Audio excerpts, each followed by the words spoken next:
Alright, Bismillah ar-Rahman ar-Rahim. Assalamu alaikum wa rahmatullahi wa barakatuh.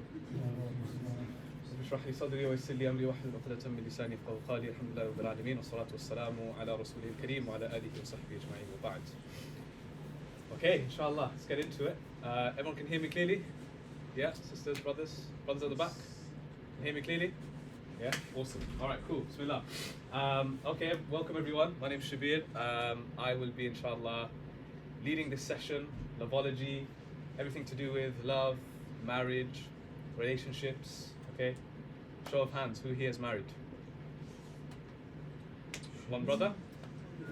One guy? Cool, that's fine.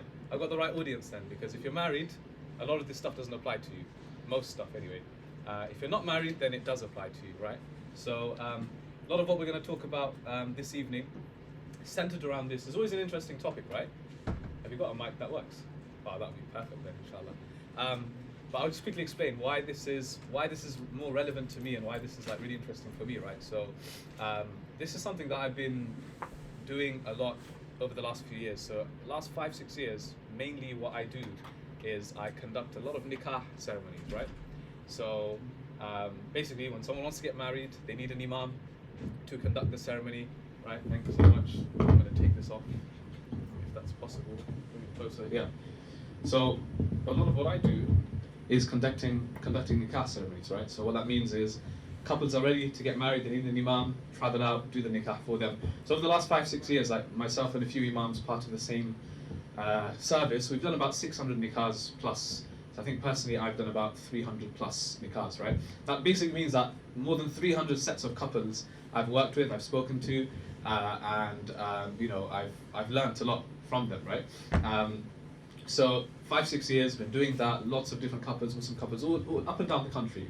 So seeing that, as well as, of course, you know, being married myself, as well as teaching, a lot of things I'm teaching, whether it's universities, whether it's actual courses, talking about marriage. We're just actually running a course right now on the fiqh of marriage. So it's more like legal, it's more technical, the fiqh and the Islamic law side of things. Today we're not going to obviously talk about fiqh, right? Because fiqh is a subject which you really need to you know, you need a proper study of. You can't just do one lecture on fiqh, right? Today we're going to talk more about the practical side of things. So things like love, understanding the concept of love, things about approaching marriage, how to approach marriage, the kind of things that you need to bear in mind, and so on and so forth. So that's why I asked at the beginning, who here is married, because most of you aren't, which I'm assuming is the case. Most universities I go to, the students are not married because you're students and because you're a bit younger. Which is good. So that means you're at that stage, inshallah, where you're going to be thinking about this. Even if you're not thinking about it right now, perhaps in the next couple of years, you will be thinking about it. So hence why you're going to be asking a lot of these questions. And, you know, if like as an imam, if we have to like summarize the top 10 questions when it comes to marriage, right? And you ask any imam, what are the top 10 questions? And if you were to kind of like compare, then a lot of the times, I would say most likely, the questions are pretty much the same from students, from people who are looking to get married or engaged or already married, right? Young people, a bit older, they have the same questions on marriage. So inshallah, we're going to try and tackle as many of them as we can, okay? So I've got a few screenshots of tweets along the way. I don't know if you can see this, right? Clearly, right? How many of you feel like this? Right? How many of you feel like this, where you are, you're not married, but everyone around you is getting married, right? Every summer, or every year, or every holiday, you're getting a message from your friend saying, you know, I'm getting married, mashallah. And you're thinking, what on earth? Like, why is this guy getting married for? Yeah, you know. Obviously, you shouldn't think like that. Number one, you should not think like that. Yeah, you should be happy for people if they're getting married, but understandably, at the same time, you deep down are still thinking like, how are things going to play out when it comes to my time, right? So anyway, we will have a series of tweets along the way, but I want to start with the basics, right? And I want to actually start by talking about love, which as Muslims, you know, maybe we don't talk about a lot. You know, it's very rare to hear a Jumu'ah khutbah about love, yeah, about romance. It's going to be very rare to find that. I mean, you're going to find other things being spoken about, but as Muslims, we kind of shy away from some of these things now. Some of the things that we're going to be speaking about in the next like hour or so, you know, I'm of course, you know, I'm aware that you're all students and you're all, mashallah, mature adults. So we're going to have a kind of like straight up conversation on these things, right? I will be quite blunt sometimes, and I am very confident they're going to be mature about it, right? Because it's just the nature of such conversations. So starting with love and romance, like I said, a lot of times we don't talk about these things, right? And what we take our understanding and perception of love from are the things that everybody takes it from, which is, again, Hollywood, films, movies, right? Series nowadays that you're watching, Netflix, okay? That's where you're getting the understanding of what love is, because you're watching certain series, you're watching certain films, okay, whether it's the growing up watching Disney films, right? The whole prince, princess, happily ever after, that kind of thing.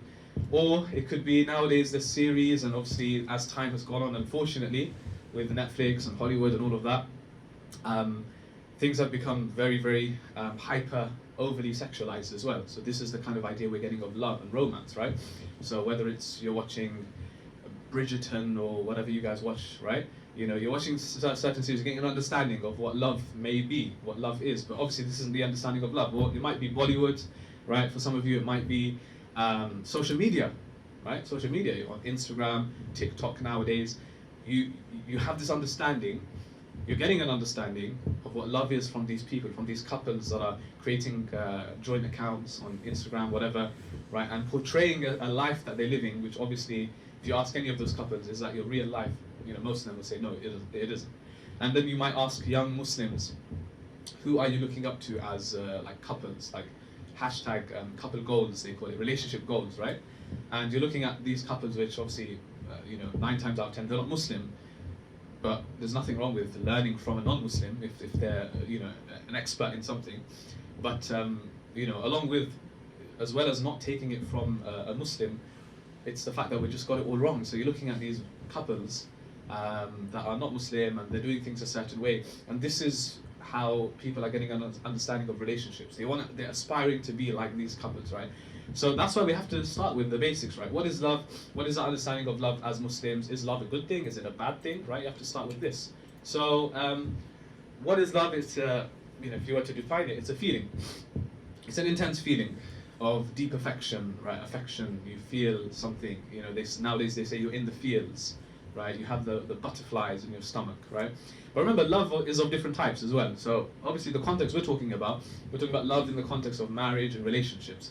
But you have to also understand, broadly speaking, love is more general than that, right? For example, you could love your parents, yeah? You could love your siblings, you could love your relatives, you could love your friends, you could love your colleagues, right? At university, you could, it's not even limited to people. You could love a pet, for example, right? You could love a pet, right? You've got a cat or something at home, you could love the cat, right? You could love objects. You have a strong connection with objects. Like I know many guys, they love their cars, right? They name their cars, right? And they look after their cars very nicely, right? It could anything, like it could be just an item of clothing. You love it. You have a connection to it, right? So love is more broad than just people, right? It's broader than that. But in our context, we're talking about it's a feeling, it's a connection that you have. It's an intense feeling.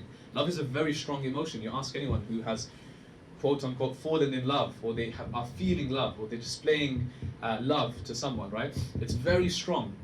It's very intense when you think about what love really is, right? Only a person that's been through it knows. In Arabic, it's very interesting. There's many different words for love, by the way, because Arabic language, it's just an amazing language. It's very rich, right? It's not just English. In English, you have one word. You love someone, you love something. Okay, so you use the same verb, right, which is love. But in Arabic, we have so many different words for love, and you have, a very extreme of love. Like some of you may have heard of it if you're from the South Asian background. You speak maybe Urdu or Bengali or something like that. Okay, Pashto or something, right? You've probably heard of this word called ishq. Ishq is actually taken from Arabic. Okay, so there's a type of love in Arabic which we would say is the most extreme type of love. Ishq is like when someone is majnoon, as they say, right? Majnoon. What's majnoon? What does that mean? Crazy, right? Yeah, basically you're crazy. You've gone mad. They say you're madly in love. You're crazy in love, right? You're not thinking straight. That's ishq. It's not a good type of love because you're not thinking, right? But then you have, for example, I'll show you actually one of the most common words for Arabic in Arabic for love is hub. The word hub is in the Quran. It's mentioned many times in different contexts again, you know. Allah uses it for himself. Allah says, Wallahu yuhibbu sabirin. Allah loves the people who are patient, right? Allah uses it for us as human beings. Allah says, وَإِنَّهُ لِحُبِّ الْخَيْرِ لَشَدِيدٌ, right? When Allah describes the love that we as human beings, we have for wealth, Allah says it is shadid, it is very intense, right? We have a lot of love, we have extreme love for wealth, Allah says, right? So, you know, Allah talks about loving the messenger. قُلْ إِن كُنْتُمْ تُحِبُّونَ اللَّهَ فَاتَّبِعُونِي. Say, if you truly love Allah, the word hub is used, فَاتَّبِعُونِي, then follow me, meaning the messenger, sallallahu alaihi wasallam. So, the word love is used in the Quran. And the most common one, like I said, is hub. It's not the only one, it's the most common one, right? Now, I just want to draw your attention to where this word in Arabic comes from, right? So the word hub, right, in Arabic is linked to the word habba.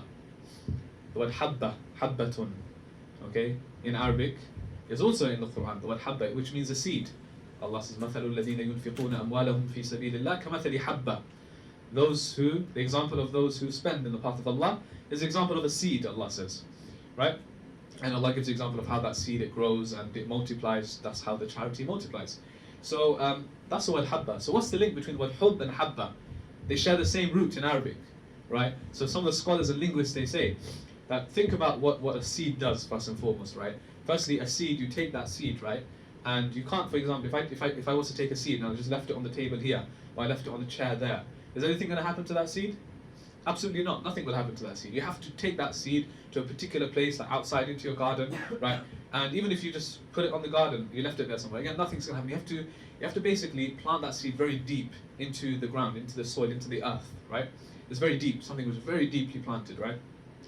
And even if, a lot of times you can argue, even if you walked away from that, you left the seed there, even if you planted it, right? What will happen? Do you think anything's going to grow? If you left it, you did nothing after that. You went back a month later. Will you see anything there? What do you think? Right, I don't know if any of you have planted anything before, right? So most likely, there's not going to be anything there, right? Even if there is, it would have died, because you have to go back to it, right? You have to water it, you have to nurture it. You've got to put a bit of time and effort into it, right? MashaAllah, maybe some of your parents have done this in the garden. They grow some huge vegetables and things, right? You can tell they're going every single day. They're keeping an eye on it, right? It requires a lot of nurturing and love. So that's the link between seed and love. Think about what love is. Love is something which is deeply planted in your heart. It's something that's deeply rooted in your heart. And that love, right, that love, it has the potential, just like that seed, it has the potential to grow into something really nice and amazing and beautiful. Think about it, right? That seed can grow into a plant, that plant can bear fruits, it can bear vegetables, you can eat from it, you can enjoy it, it's beautiful, right? That's only if you put the effort in. So that's like with love. With love, you've got to put a lot of effort into it, right? And it has the potential to grow into something amazing. You can have an amazing relationship with someone if you put a lot of time and effort into it, if you nurture it, right? But if you leave it, if you say to someone, for example, I love you, right? I love you as a brother, as a sister. I love you as my wife, my husband, whatever context, right? You can say that, and then you can never do anything. Like you can never make any effort in that relationship. That's not true love. You've got to actually put a lot of effort, just like that seed. So that's the link between the word hub in Arabic and habba, which means seed, right? So what we understand from this is that love is not something which is just empty words. It's simple to say, I love something or I love someone. You've got to actually do something about it. That's our understanding as Muslims as well, especially in the context of marriage. You ask any married couple, is it enough, right, if your husband or your wife just says to you, I love you? It sounds nice, it sounds great. You see it in the movies and stuff, yeah? People say, I love you, right? That's nice, it's nice to hear that. But if you're not spending time with your partner, right, if you're not making any effort, if you're not buying them gifts every now and again, if you're not showing them that you're thinking about them, right, if you're not making any effort in that relationship, then by you saying, I love you 1,000,000 times a day, it's not going to do anything. Because effort is required. You can't just leave that relationship, right? And, you know, like we talk about in the early days of marriage especially, we call it, what? A honeymoon period. Yeah, you guys are all familiar with the concept of honeymoon period, right? Let me ask you a question. How long do you think a honeymoon period lasts for in a marriage? Couple get married? How long? Yeah. Like as long as the holiday is actually. As long as actual holiday, yeah? So okay, fine. You book a 2-week trip to Dubai. Don't know why everyone goes to Dubai, I'll be honest with you. It's so overhyped. It's literally a desert, and thing, and there's much better places where there's like history and culture in there. If you're from Dubai or UAE, no offense, I'm just saying, it's just a typical Muslim go-to place, right? Anyway, so let's say you booked a 2-week trip to Dubai, and you're saying that basically you think it's that. Okay, fine. That's a bit harsh, but okay, cool. Right? Anyone else? Any ideas? How long do you think like the honeymoon period lasts for? Yeah. Like that first year. First year? Okay, cool. Anyone think any less? Any more? Yeah. Until the first kid comes. Until the first kid comes, yeah. Okay, fair enough. Yeah, that's a fair point. You're right though, because as in, you're right in the sense that when a kid enters the picture, ask any father, the relationship does change. The dynamic completely changes and the priorities and everything changes. So you're right, that is a different phase of the relationship, right? So in terms of obviously what we understand as honeymoon period, I'm not referring to that. So that's why I know some of you said holiday or whatever, right? You know, might last a year or something. That what we understand of honeymoon period is basically the first few weeks, the first few months of that the relationship, the marriage, right? Which is, yeah, fair enough, that is known as a honeymoon period. But what I'm talking about more is from like psychologists and experts that have researched this. They say that they've studied, you know, hundreds, thousands of marriages, and they say that the thing about love is it has different stages, right? I really want you to focus on this point, right? Because trust me, when you get married, it's a lifesaver. Okay. In fact, there's an actual book written by this guy. He's an amazing guy. He's called Gary Chapman. Have you heard of him before? Dr. Gary Chapman. Okay. He's from the US. He's actually Christian. He's a pastor himself, and he's been doing counselling. He's been marriage counselling for like 30, 40 years. He's very experienced, right? He's been married himself obviously for a lot longer than that. And he's written a book, and the most famous book he's written is a book called The 5 Love Languages. The 5 Love Languages. Again, if you haven't read that book and you're looking to get married, you need to read that book. But I can't go into that 5 Love Languages now. But he's written another book, which is called Things I Had Wish I'd Known Before I Got Married. Okay? Things I wish I'd known before. So this is a guy who's basically been married himself for like 30, 40 years, and he's been counselling couples for like 20, 30 years. Imagine how much experience he has. And he's written a book saying, these are the things that I wish I had known before I got married. And chapter number 1, the first thing he mentions is, I wish I had known, right? The first 2 chapters. Chapter number 1. I wish I had known that it wasn't enough to marry someone purely because you love them. That's number 1, right? And ironically, you ask most couples, and not just Muslims, like generally, couples in general, in the West, UK, US, parts of Europe, you ask them, why did you marry? Like, they're married now. You ask them, why did you marry each other for? And what do they say? They say, we married each other because we love each other, right? So he says, this is completely wrong. Most couples that marry each other just because they love each other, right? Which is what we're talking about now. We're talking about understanding what that means, right? He says, I wish I had known that wasn't enough, right? That's number 1.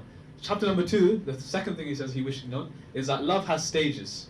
Nobody ever told him, or nobody ever tells us that love has stages. We think the love that you feel when you first, fall in love with someone, you first get married to them, you're first with them, that love is amazing, right? That's like you're in this state of, you're in this ecstatic state, and you're just happy, and it's all romantic and things, yeah? That's all we see. Like, think about movies as an example. I'll give you an example of the movies, right? The movies always show you, right, a lot of times if it's about a man and woman, it's about the struggle of getting together. And at the end of the movie is always what? They get together, right? And they're having this amazing time. It's like happily ever after. And the movie ends there. The movie never continues. There's never a sequel to the movie which shows what happens in that relationship next. You just see the nice stuff, yeah? The romantic stuff. The movie ends there. You don't see what happens after that. Nobody ever makes a sequel about, and the movie title is What Married Life Is Really Like. Because that would be, that movie would not sell, right? Because that's now real life now. Like, you actually got to make effort, right? So my point is that, let's start with the second chapter where he says, I wish I had known that love has stages, right? So this honeymoon period thing, they say that the upper limit to the first stage of love in a marriage, in a relationship, is 2 years. So brother here said 1 year, first year. You said until you have a kid, right? So 2 years is the upper limit, meaning that you have 2 years in the marriage initially, right? Where things are easy, basically. Let's put it that way. It's very easy. You don't need to make much effort in those first few years, right? It's just you and your partner. Most of the time, there's not a kid in the picture at that point. If there is, that's different, right? But most of the times, you and your partner, things are fresh, things are new, it's exciting, you're exploring new things, you're finding out about each other. Okay, 2 years upper limit. Most people don't get to those 2 years. Before the 2 years, 1 year, 1.5 years, right? The first stage of love is done. What is the second stage of love then? The second stage of love now is the real challenge in your marriage. Ask any married couple. After the first couple of years, that's where the real challenge comes in. Because by now, you know each other, you've lived together for long enough, you've spent enough time with each other, you've done a lot of things, you've been on holiday, you've done the exciting things, you've gone out for dinner, and all of that stuff, right? And now it's like, okay, what's next? We've been told that we've rinsed all of the restaurants, right? We've been to all of the restaurants, we've been on some of the holiday destinations we want to go to, now we can't afford any more holidays. What's next now? Now we're stuck with each other. And now is the real definition of love that comes out. And this is make or break in the relationship. I want you to remember this. Make or break. After these first couple of years, it's make or break. Ask any couple. Most divorces, statistically speaking, that take place are just after this period, within the first few years, right? You know, yes, you'll get exceptions where couples are married for 10, 20, 30 years and then they get divorced, right? It's unfortunate it happens. But the most common one in young couples is that's the make or break. At this point, at this juncture, what do you do, right? And this is where you have to understand, right? After those first couple of years, now you've got to actually make effort. And effort doesn't mean that you just, you know, like I said, say I love you, or do the, you know, just buy flowers, the same thing every week, or you know, last week was what was last week, guys? Last Tuesday was what day? 14th of Feb, Valentine's Day, right? So that's why everybody talks about love and this, that. It's all fake stuff anyway, right? But so you know, now you got to actually make effort. Now you got to actually invest time into it. You got to actually, you know, all of those small, mundane, boring things you got to do now. That's your responsibility. You got to see it through. So that's the next stage of love. That's what we're talking about here. That's the make or break. Now you got to make lots of effort, active effort. That's what true love is, right? So I want to start with that, just talking about what the definition of love is, okay? And this is the quote here, right? Another tweet here. It's very famous. You probably heard this quote before. That love is a verb, right? What is a verb? Verb is a doing, it's an action, right? Without action, it's merely a word, right? Love is just a word if there's no action that comes with it. And this is where Hollywood and everyone fails, where they only show the beginning stage, and after that, there's a lot of action and effort required. Otherwise, there's no point to saying you love someone, right? And love is not a strong enough foundation, guys, and this is where we're going to come to this.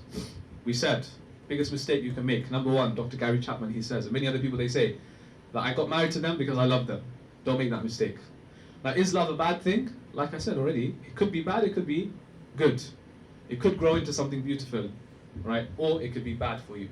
Prophet ﷺ, he actually says in the hadith, he says, Al-hubbu yu'mi wa yusim. He says, love has the ability to make you blind, right? To make you lose basically all your senses, he says, right? Love has the ability to make you lose your senses. And even in English, we have a saying, right? Love is, they say love is blind. Because you know when you fall in love, right? That stage, you're not thinking straight. You're not thinking straight, okay?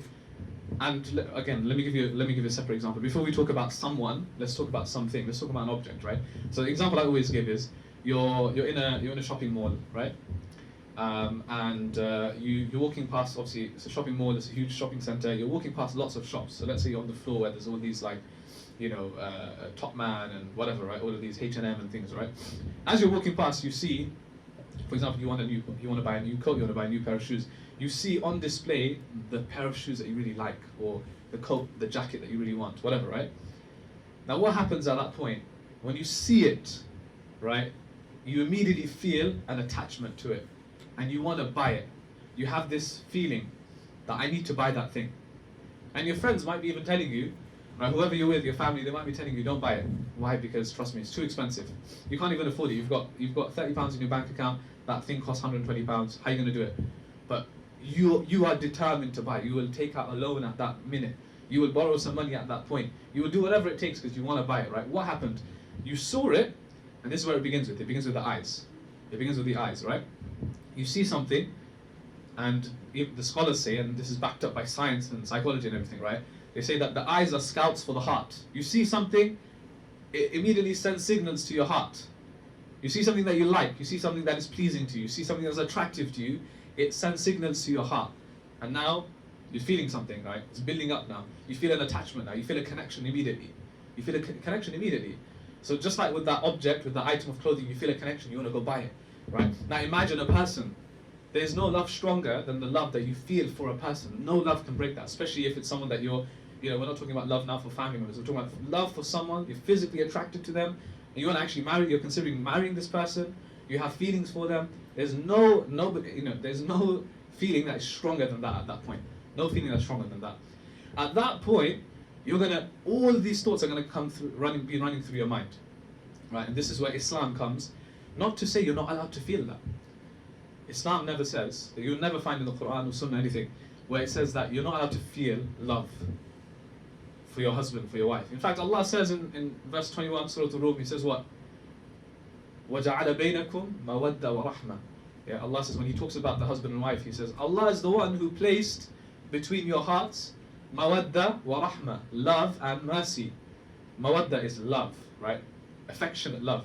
Rahma is mercy or compassion that you show towards someone. Allah Himself uses the word love for husband and wife. So there's nothing wrong with loving someone or falling in love with someone or feeling love for someone. It's just you've got to understand what that means. You've got to understand what that entails. You've got to understand what to do when you feel that, which is what most people don't know, and this is what we need to discuss, right? So you feel love for that person. The Prophet ﷺ, he felt love. He openly spoke about it with his, like Aisha radiallahu anha and so on. He openly expressed his love. He openly showed his love for these individuals, right? Nothing wrong with that. There's nothing wrong. In fact, the Prophet he said, there's another hadith, right, where he says, "Lam nara lil mutahabbain mithla nikah." Because you could argue, is it possible, as a Muslim, forget everything else, as a Muslim, is it possible to have feelings for someone before you get married to them? Because we know, obviously, marriage is the only solution. There's no other way to engage in a relationship with someone except through nikah, except through marriage. You get married, Islamically, everything's legit now, right? But is it possible to have feelings for someone, to love someone before I get married to them? And the Prophet, he says in this hadith, he says, there's nothing, you will not see anything better for two people, lil mutahabbain, the word hub comes into it, for two people who love one another, mithla nikah, than nikah. There's no option or route better for two people who love one another than nikah, than marriage. So what is this? What are we learning from this hadith? The Prophet is saying, before marriage, he's saying the best option for two people who love each other is to get married. Which is again is showing you what? It shows that it's possible to love someone before you get married to them. Love in the right way, not in the wrong Hollywood way that we're talking about. It's possible to have feelings for someone before you get married to them. It's absolutely possible. And you might be like, how though, astaghfirullah, aren't you supposed to lower your gaze? Aren't you not supposed to look at them? Are you not supposed to talk to them? Who said this? Who said that? Yeah, generally speaking, you're supposed to divert your gaze, control yourself, interaction and things like that. That's normally, in normal day-to-day context. But the moment it comes to the context of marriage, where two people are, you're at that stage where you've brought it with the families and you're serious about marriage, like the proposal is going to arise, right? At that stage, what, are you not allowed to look at the person you want to get married to? What do you think? Is it haram to look at the person? Is it, the Prophet said that you only have one gaze, right? After that, there's no second. Prophet, he told Ali radiallahu anhu, he says, "Laka al-ula wa laysa laka al-thaniya." He says, you only have the first gaze, you can't have the second, right? So when you get married to someone, what do you do in that case then? You only look at them once and look away after that? What do you do? No, the Prophet, in the case of marriage, right, the Sahaba would come to the Prophet, Jabir bin Abdullah, this is in Sahih Bukhari, Sahih Muslim, right, all of these collections. Jabir bin Abdullah came to the Prophet, he said, I'm proposing to this woman. And the Prophet asked him, first question he asked him, he didn't say, okay, what does she do, what nationality is she, how much does she have in the bank account, is she a doctor or lawyer, right? He said, first question, did you look at her? Imagine. He said, I'm proposing to this woman. He says, did you look at her properly? And he said, no, I didn't. Right? He said, no, I know I've heard she's a good woman, that's enough for me. Prophet said, no, go back, look at her, and make sure she looks at you properly. Find something there, right? And another variant of that same hadith in these collections, it says that look so carefully until you are convinced that you want to marry this person, until Allah brings about something in your heart You know, you feel that attraction towards them, look at them, and then you're ready to marry that person, right? Again, there's so many hadiths like this where another companion came, and Mughira bin Shu'bah comes to the Prophet and says, I'm considering marrying a woman, right? The Prophet said, go and look at her. Go and look into her eyes, he even said, right? Because the woman he was marrying, this Sahabi, this companion, was from Mecca. The woman that he wanted to marry was from the Ansar, from Medina.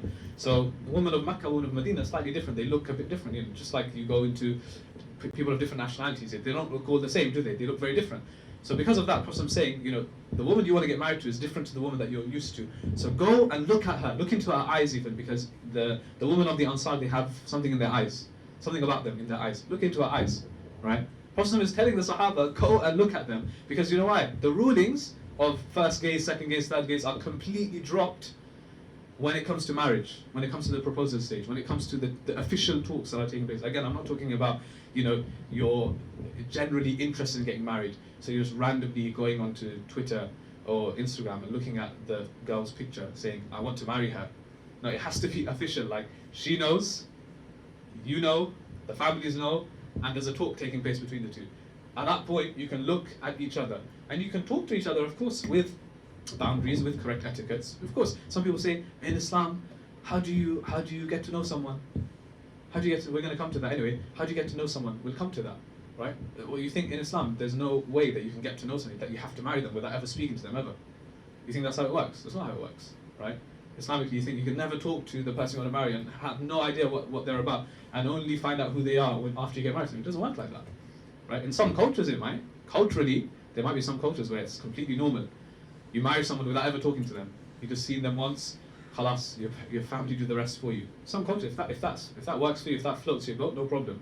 But Islamically, we're just saying, on a practical level, is that always going to work? No, it's not. So we'll come back to that. But coming back to this very quickly, right? Marrying for love. You marry someone because you feel love for them, right? Is that the right thing to do? It's not the right thing to do. Just because you love them, that's not the essence of marriage, right? There are many other things that you need to consider before you marry someone. So like we said, the Prophet said that, you know, a person loses their sense. They're not thinking straight. Al-hubbu yu'mi wa yusim, he says. Literally, love makes you blind, right? Love makes you lose your senses. At that point, so what do you do at that point? You got to ground yourself a bit. You got to ground yourself a bit, right? You can't just rush. You know, you see like a guy sees a girl that he's attracted to, and he's like, oh, that's it, I want to marry her, right? You've probably seen this before, right? Like, oh, I want to marry this girl. Why? Because yeah, she looks good.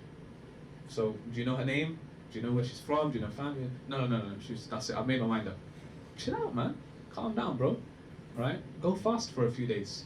Right? Start fasting. Just calm down. I know your levels are a bit high, but that's. Do you understand why that's a very dangerous move to make? I'm going to use the word dangerous here. You're not ready to get married if you can't even control yourself. That the first girl you look at that's attractive, you want to get married. Or the first guy you look at, you want to get married to them. That's not. You're not mature enough to. You got to be thinking straight here. Okay, that's not how it works. You don't just look at someone, fall in love, and it's like love at first sight Hollywood thing, you know, and that's it. It doesn't work like that. You got to think straight. People might be telling you, no, don't marry this person. There's this flaw about them. There's this thing about them. There's this thing about their family. There's this, you know, there's this red flag, and you're like, no, I don't want to hear it. Yeah, I want to marry them. I've made my mind up. This shows that you're very lacking in maturity, right? You're not ready to get married. And if you do, a lot of times, what happens? We said the first thing I mentioned about love is that it's a feeling. Love is a feeling. I want you to remember this, right? Feelings, do you feel the same way every day? Throughout the day, do you feel the same way? Or do your feelings change? Do your emotions change? Yeah, you all know, this is not from an Islamic perspective, just everybody knows that you don't feel the same every day, right? You might be feeling sad, you might be crying, you might be feeling sad. That doesn't last forever, right? There will be moments where you feel happy, you're smiling, you're laughing. There will be moments where you feel angry. When you feel angry, that's an emotion, right? It's a feeling. Do you feel angry for a whole week, 2 weeks, 1 month? No. The anger subsides, it goes. You feel another emotion. Love is the same. The feeling that you have of love today, you're not going to have that same feeling tomorrow, or maybe next week, or maybe next year. Love fluctuates. It goes up and down. So just you want to marry someone just because you feel love for them. That's not good enough, because next week you might not feel the same way about them. Then you're screwed. What are you going to do then? You're like, oh, I don't feel the same way about you now. so let's just separate. It doesn't work like that. Marriage is serious, right? I'll give you a story. Well, everybody knows Umar radiallahu anhu, yeah? Umar ibn al-Khattab radiallahu anhu. This is when he was the caliph, the khalifa, right? He was the Amir al-Mu'mineen, right? And obviously, people would come to him for advice and so on. And he, right, one day was there, and a man comes up to him, and this man was not a young man, right? You can understand if it's a young man, you know, you're a bit immature or whatever. This is an old man. This man's been married for more than 45 years. So, like, he's not only has he been married to this woman for more than 45 years, 50 years, he's got children, he's got grandchildren, you know, this guy's in his last years, right, of life. And he comes to Umar radiallahu anhu and he says what? He says, Ya Amir al-Mu'mineen, I want to divorce my wife. And Umar radiallahu anhu looks at him and is like, what? You?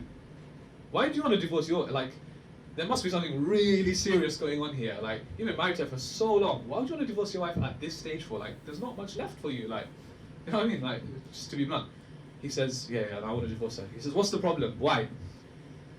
He says, I don't love her anymore.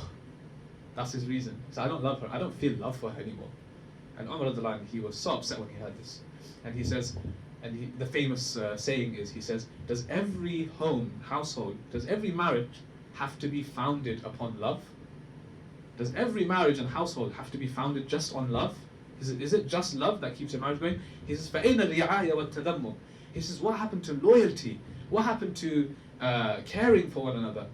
Right? What happened to the fact that you've been married to her for 45 years? She's tolerated all the rubbish you brought to the table. She was patient with you.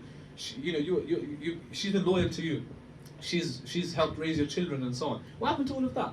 Why do you just need to feel love? Of course you don't feel love. You're in your 70s, 80s, the same way you felt about her 40 years ago in your 20s, 30s. Of course you're not going to feel the same way. So what, is that a grounds for divorce? Of course it's not. He said, get lost, man. Go away from here. This is not a reason for divorce. And the man understood. When he heard what Umar had to say, he understood. He walked away and said, okay, fine, no, I'm not going to divorce my wife. But that's the problem. If you're basing it just on a feeling of love, then you're going to fall into issues later on down the line. So I'm not going to prolong this part here. I'll just share very quickly what this is not my notes, by the way. It's actually taken again from research. Psychologists, they say love is a changeable emotion, right? You can fall in love, you can fall out of love. So you shouldn't marry just because you love someone. It's not enough, right? They say love is not enough. Is not a strong enough foundation, right? Love is good. Nobody's denying that you need love in a marriage. You have to have love in a marriage. You have to have love in every relationship, friendship, parents, siblings, right? Student, teacher. You have to have a sense of love for each other, right? But it's not the only thing that makes your marriage tick, right? And if you look at the last one, love is far from all you need. I want you to read just the last bit here. In fact, you read the whole thing, right? You need, instead of just focusing on love, you need more than love. You need what? You need mutual respect. You need shared goals. You need compatibility. If you study the fiqh of marriage, right? There's an entire chapter just on compatibility, kafa'a. How compatible are you with each other? People don't think about this. Right? We don't think about compatibility. They just think about what? They think about just love, right? And they give the example, you know, people fall in love, or people fall in love with love, just as Kim Kardashian showed us, right? So Kim Kardashian, everybody idolizes her, right? Oh, Kim, you know, the couple of the century, the couple of the decade was who? Kim Kardashian, right? I feel bad even mentioning these names of, in a prayer room, right? So, you know, ask Allah to forgive me for mentioning these khaba'ith, the names in the room, right? But Kim Kardashian and Kanye West, right? Everybody idolized them, right? If you follow the news, you'll know. They had kids, they were married for many, many years. They're not together anymore. But you ask anyone, all these young Muslims are like, yeah, Kim K and Kanye, right? That's the couple. They're amazing. Look at their life. Look at the thing that they live. Look how they live in. This is all fake. They're not even together anymore, right? Before that, the couple of the decade was Brangelina. You guys remember Brangelina? What's it? Brad Pitt and Angelina Jolie. Everybody loved them. They're not even together anymore. In fact, the way that they got together, if you know the story, is very bad, right? Brad Pitt was with another woman, right? And he essentially cheated on her and got with Angelina Jolie. Is this what you're idolizing? This kind of stuff? No loyalty, you know, cheating on the partner, right? Going with another woman, and then you're basing it on because they're celebrities, the kind of life that these are the kind of people you're idolizing, really, right? So look, just read the last sentence. It says, look, it's not enough just to have love, right? It might look like this if you wanted the ideal look for marriage. Like, they've given an example of like cups and teaspoons and things, right? Like as if you're cooking, like ingredients, right? You need 1 cup of respect. Respect is more important than love. If you love each other but you don't respect each other, there's a problem. There's a difference. You might think just because I love someone, automatically I respect them. No, that's not the case. You love them, it's a feeling. Respect is not just a feeling. Respect is not a feeling or an emotion. Respect is a solid foundation for any relationship. You respect one another. That's more important, right? 1 cup of shared goals, it says. Right? You need to have shared goals. It doesn't mean that you're a doctor, you have to marry a doctor. Right? You're a sheikh, you have to marry a sheikha. Right? You're a lawyer, you have to marry a lawyer. That's not what shared goals mean. Shared goals, it means that you could be doing 2 completely different things, but you have aligned goals. You know, spiritually, right? You know, in terms of life, in terms of family, in terms of these values and principles, right? You've got shared values there, okay? That's more important than love. Compatibility, they said 3 cups, forget 1, 3 cups, you need more compatibility. There's a difference, by the way, again, I could do a whole lecture on this, but I'm not going to now. There's a difference between compatibility and chemistry. Most couples nowadays, they look at chemistry. Chemistry means basically, do we get along with each other? You know, like, which is important. I'm not saying chemistry is not important, but like, oh, you know, when I meet someone, what's the vibe I get from them? Do they make me laugh and stuff? That's chemistry, that's good to have. But compatibility is more than that. Because the whole marriage, you're not just going to be, marriage is not just one long phone conversation you're going to have, where you're just making each other laugh and giggle and, you know, you're going to be playing with each other. Marriage is serious, right? There's going to be ups, there's going to be downs. So chemistry is not enough, it's compatibility, right? Compatibility with yourselves, your families, spiritual compatibility, all of these things are very important. And finally, what did they say? 1 tablespoon of love and 1 teaspoon of attraction. Compared to 1 cup of and 3 cups of the other things, it says you only need 1 tablespoon of love. Love is important, you need it, it's a very vital ingredient, but it's not the main one. Similarly, attraction is important, you have to be attracted to each other, like we said, but it's not at the top of the list. It's there, but the other ones are more important. So just to understand basically that it's not good enough to marry just for love. Okay, there's another quote here, right? I don't have time to go through it, but you know what the sheikh is saying, right? If you fall in love with someone online, yeah, because this is what's happening nowadays. People, it's not even physical anymore. It's not that you've seen someone and you're falling in love with them. You're falling in love with an Instagram profile, basically. You're falling in love with a TikTok account because you're seeing a picture, you're seeing quotes, images that they put up, right? He says you're fooled, right? Unless you're gonna, after marriage, watch each other upload things online, right? Then you have to look beyond what's the screen. You have to look beyond the screen, right? So what he's trying to say basically is nowadays some people, they literally make their minds up. You think it's bad enough to just see someone for the first time and fall in love with them and want to marry them. It's even worse nowadays digitally, because people see someone online, they see a picture of someone and they fall in love with them. That's even worse, because at least the person you saw in real life, that's them, innit? Real, like, you know, the picture you're seeing, God knows what that is. You could be getting catfished, you could be getting swindled, whatever they call it, right? You could be, I mean, even if that is them, that's not that. I mean, you're looking at the best version of them, right? Let's be real. You're looking at the best version of them. Or, you know, some brothers are like, oh, subhanAllah, I saw this sister, mashallah, she was sharing these really nice Islamic reminders on her account. Allahu Akbar, she must be really pious. I'm like, get a grip of yourself. Like, she might be, but are you basing it on the fact that she was sharing a reminder, like, online? Does that mean that she's a pious, righteous, and she might be? The guy might be, the guy that's making YouTube videos, might be, right? He's making Islamic reminder YouTube videos, but that doesn't mean that he is actually what he's saying he is on the screen. Behind the screen, beyond that, there's more. So this is another dangerous thing, right? And again, we have this tweet here from Shaykh Abdul Rahman Murphy. My categorical advice to any 2 individuals who sincerely want to get married is don't date. Don't date one another. The stress of doing what's outside of what's good for your soul will eventually cause issues in your relationship and will drown it from the blessings that you could have had. Don't date one another. So some people, they ask then, what do you do? If I can't date them, how on earth do I get to know them? And I already said, right, we're going to come to this, right? So the Western concept of dating is as follows, right? You like someone, college, university, whatever, later on in life, okay? You go out with them, right? You go out for dinner or something like that. You get to know them. Okay, there's a bit of chemistry here. Okay, I like them. Okay, I'm attracted to them. Great stuff. Okay. Obviously, a lot of times you fall into zina immediately, which is, you know, fornication, right? But anyway, let's say you don't go to that extreme, but still you date them, you go out again and again and again and again. A few weeks, a few months go by, sometimes years go by. You're still with that person. Some people even move in with each other before they even think about marriage. Like, yeah, let's move in with one another because I will never get to really know them until I live with them. Let's go on a holiday together because you can't really know someone until you travel with them. So this is what the people start doing. Yeah. Is that haram? Like not abuse, but just be with them? Yes, it is haram. Yeah. Because what? Even if you're not doing zina, yeah, the fact that you're with them, firstly, there's levels of zina, isn't it? The extreme level of zina is actual sexual intimacy, intercourse, right? But then you have what? Holding hands, embracing. That is zina, right? Between a non-mahram, between two strange individuals, a man and woman, for that to happen, that's completely, everybody agrees that's completely haram. The question is, what do you do in that case then? Right? If the West is pushing this, if this is what we've grown up seeing on our screens, right? You've got to date one another to get to know each other.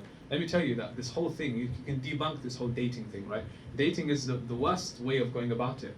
Because when you're dating someone, you're seeing, again, the best version of them, right? When you go out for that date, right? They're wearing the best clothes, they're on their best behavior, you're wearing your best clothes, and you see this amazing version of them. But it's only later on down the line where you start to see through that. And a lot of times it's too late by then.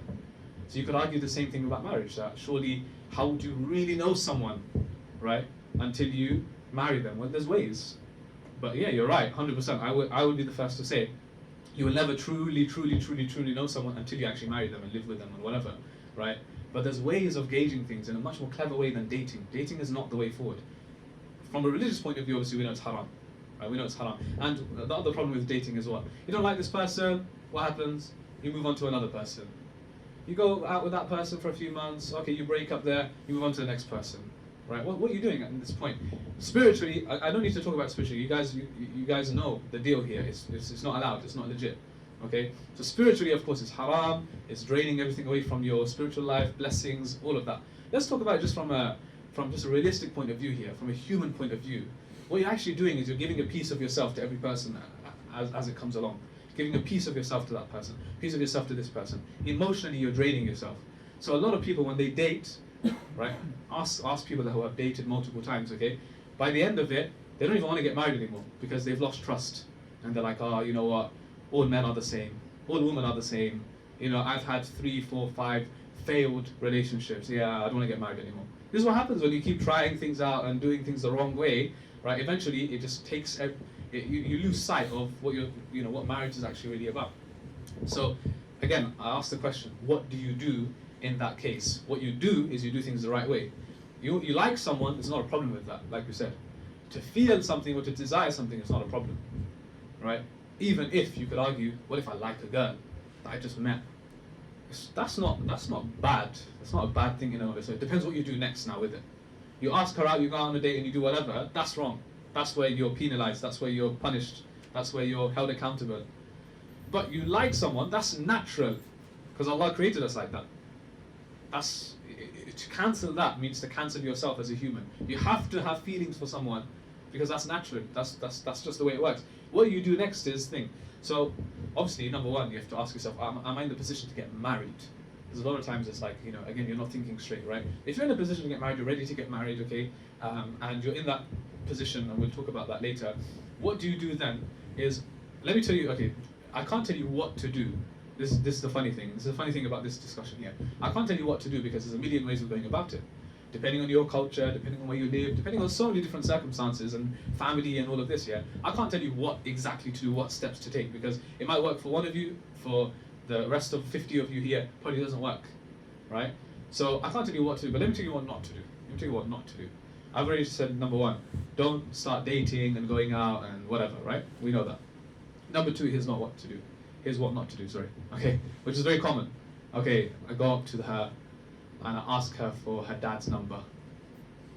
Because you're told this, right? You've probably heard this before. Don't speak to her. Don't ask her directly. Ask for her dad, her wali, right? And my thing is that when I hear stuff like this, it makes my blood boil. Because I'm like, that's not how it works. That's not how it works. Don't do that. It's the weirdest, creepiest thing you can ever do. As a girl, a guy comes up to you, hey, what's your dad's number? It's weird. Honestly, it's weird. And if I was the dad, right? If I was the dad and I got called randomly from some unknown number, right? I pick up. Assalamu alaikum. Hello. Yeah. My name's whatever. Okay. I'm from your daughter's university. Yeah. I asked her for your number. I just want to ask, can I marry her? Well, I would slap that guy. I'm just being straight up. Who the hell are you? Who on earth are you? I'm just being serious, right? You might think, no, but it's such a noble thing to do. The guy's done it the right way. That's not the right way. That's really not. It's not the right way. It's a really weird way to do things. That's not. Don't take matters into your own hands and think, oh, I'm the man. I do things. It honestly doesn't work like that, right? It's creepy. It's weird, and Islamically, it just that's not the best way to go. Because what did you have to do to get the dad's number? What did you do? What did you do to get the dad's number? Yeah, you talked to the girl. Doesn't that defeat the purpose then? You went up to her and you asked, or just because you didn't ask for her number, you think you did something really halal, mashallah, because you asked for her dad's number. It doesn't matter if you ask for her dad's number, her mum's number, her uncle's number, it doesn't matter.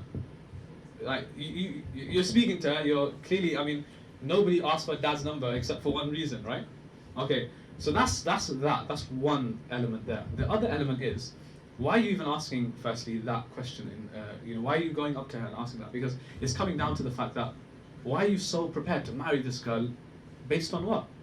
You're ready to speak to her dad based on what? Because what? You like the way she looked? Right? Just because you've seen her at uni, at your workplace, outside a bit? That's what you think you're ready to get married to this person? So my point is, this whole notion is a bit weird. You can't just jump to that and make a whole thing out of it that, yeah, I'm ready now. Right? There's a whole process involved. And the process actually begins with you, number one.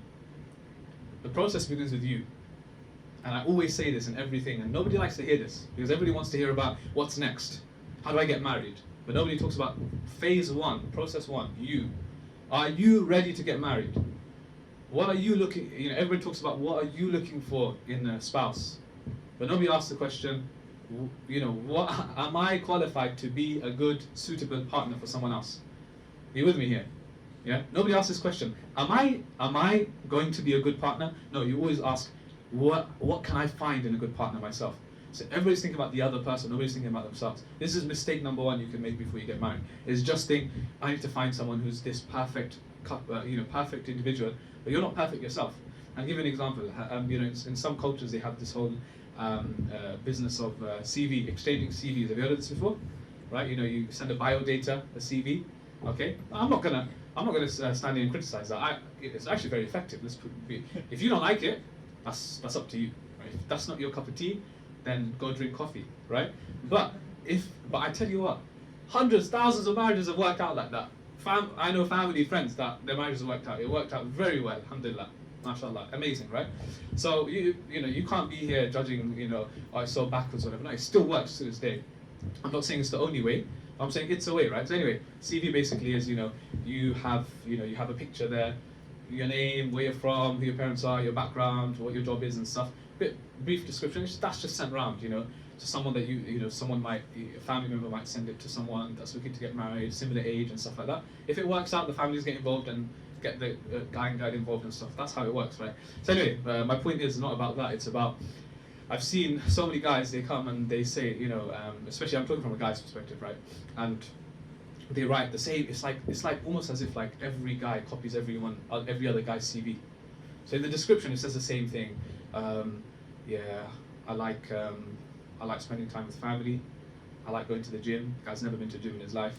I like reading. Never read a book, right? And he's like, I'm a very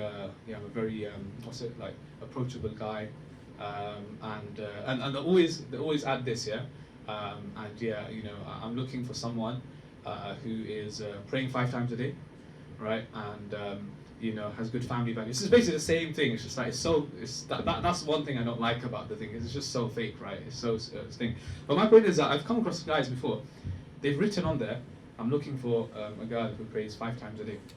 So a lot of times I ask the guy, so, okay, fine, that's cool. You're looking for someone who prays 5 times, mashallah, that's good. Do you pray 5 times a day, bro? He goes, no, akhi, I'm not there yet, man. Like, I'm not ready for that yet. I'm trying, inshallah, I'm trying. I said, so why are you looking for someone who prays 5 times a day for? If you're not doing it yourself, nah, akhi, listen, man, she's gonna help me. Yeah, I'm not praying 5 times a day right now, but she's gonna help me pray 5 times. If she's doing it herself, so I'm like, hold on a second. Are you marrying someone like so that they can fix your life up for you? Because if that's the reason why you're marrying someone, that's not. Most girls will not appreciate that. You got a problem. You got an underlying problem. You know, as the famous saying goes, that you know your mom spent the last 20 years trying to make you pray, and you think you're gonna marry a woman, and she's gonna come into your life and now get you to pray. It doesn't work like that, right? So my point is that I asked the guy, why are you looking for someone to pray? I know it's good to look for someone to pray 5 times a day. You know, I'm looking for someone who wears hijab and this, that, right? Okay, fine. But you're not even there yet. But their same excuse is, no, they're gonna help me. That's not why you get married, you know? That's why I say phase 1, stage 1 is yourself. Identify your strengths, but at the same time identify your weaknesses. Identify what can you work on. All right, I'm in my 20s now, right? You know, I'm just giving an example. I'm in my 20s now. I'm in my early 20s. Okay, you know what? That means like I'm getting to that age. Am I like just think about certain things like am I organized? You know, am I a messy person? These are things that you could be very organized. You could be very messy. But don't think that's a light thing. Don't take that lightly. If you're a messy person, if you're disorganized, don't think, oh, but that's not going to affect marriage. Marriage is no, that will. The person you marry, you're going to live with them. You're going to share the same space with them. You need to fix that up. If you're someone who's disorganized, you need to realize that. You need to fix that. You need to work on that. If you're someone who's very lazy, you're someone who's bad with timekeeping, you need to identify that before marriage and try and fix that before you get married. And similarly, spiritually, if you're struggling to pray, then before you get married, you need to start working on that. You can't expect, she's going to wake me up for Fajr, inshallah. You know, she's going to wake me up for Fajr. It's so romantic. It doesn't work like that. She might do it once, twice, and then she's going to get fed up and be like, bro, just wake yourself up. I'm not your personal alarm clock. Okay? Because trust me, they're going to get fed up. It's not their job. They're not going to be questioned on the Day of Judgment. Why didn't you wake your husband up for Fajr? You're going to be asked, why did you not wake up for Fajr? Does that make sense? Right? So I'm being very... this is the stage of the conversation we're having now. I'm just going to be very blunt with you. Right? I'm not going to sugarcoat things anymore. Because you have to lay it down for a lot of guys. Because I've seen way too many people, they have problems down the line. And I don't like that. And nobody likes to see problems and marriages ending up in divorce. The number one most common issue, I'll give you a real life example. It's real. It's not just me saying it. I've spoken to so many imams and shuyukh and scholars. The number one biggest problem that married couples have, not people who aren't married, that married couples have, the most common thing, the phone call or the email that they get the most, especially from the guy, obviously the woman as well.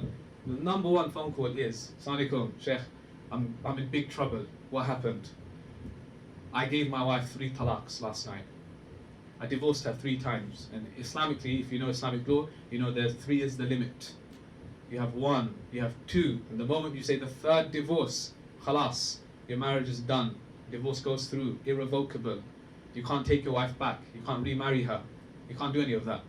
There is a way to get back with her, but it's a very long way, and most ways it never works. The only way is, this is just Islamic law, I'm just giving you the flip side of things, is that if she goes and marries another man, like naturally she ends up, you know, she divorces from you, separated, and then she marries another man, right, and then eventually that man, let's say, either divorces her or he passes away, and then she comes out of that marriage, then you can remarry her. How many times is that going to happen, right?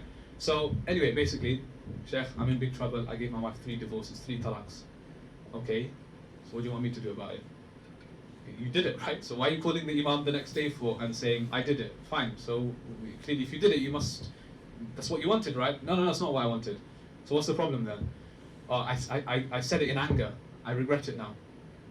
So we give the same response. So what? Do you give divorce when you're happy or something? Of course you give it in anger. Like, of course you're going to be upset. That's why people get divorced. So what's the problem? No, I regret it. I shouldn't have said it. So do you see the problem here? The problem is this guy, right, had an underlying issue that he didn't work on before he got married. And there are millions of guys out there that do the same thing. They get angry. There's an argument which is natural. It's going to happen. In the Quran, Allah tells us about, in Surah Al-Tahrim, the argument that the Prophet ﷺ had with his wives. Allah speaks about it openly in the Quran. So if the Prophet ﷺ, the best of human beings, has arguments with his wife, who are we, right? Literally, the Sahaba used to have arguments with their wives. And yes, some of them did end up in divorce. Allah tells us about divorces in the Quran. In fact, there's a whole chapter in the Quran called Surah Al-Talaq, 28th juz of the Quran, Surah Talaq, a surah about divorce. Surah Al-Nisa, Surah Al-Baqarah speak about divorce openly. Divorce is an option, it's a last resort. It's not something that you just do for a joke. And I tell you a hadith, Prophet said, there are 3 things right? هزلهن جدهن جد وهزلهن هزل, right? There are three things that you say it seriously, it's serious. You say it as a joke, هزلهن جد, sorry. You say it as a joke, it's still serious. And he says two things. Well, there's three, but I'll give you the two that tie in with our context here. Nikah and talaq. He says, if you say it seriously, like, you've got two witnesses, right, and you've got a man and woman, right, and you say, do you want to marry this person? And as a joke, you're like, yeah, fine, go on then, right, as a joke. Even if it's not an official nikah, you're just doing it in this room, for example, right, there's enough people here. Like, do you want to marry them? And you ask them, do you want to marry them? Yeah. You're like, oh, we're just kidding. You're married, nikah done. That's it, you're married now. All the other stuff you gotta worry about later. You might say, nah, we didn't agree a mahar amount though. That's not actually a precondition. It's a condition, it's not a precondition. You have to figure that out later. You're married now. Same with talaq, by the way. You joke with a guy jokes with his wife. If you walk out of the door right now, I'll divorce you. You're divorced. And she's like, okay then, I'll walk out the door. And he's like, oh yeah, divorce done. You're joking, but the Prophet said, it's done. You can't joke about divorce and you can't joke about nikah. It's finished, khalas, right? Because the word that you said, Allah is the witness and He's heard it and that's it, even if you joke. It's not about intention here. So the guy says, I'm stuck now, what do I do?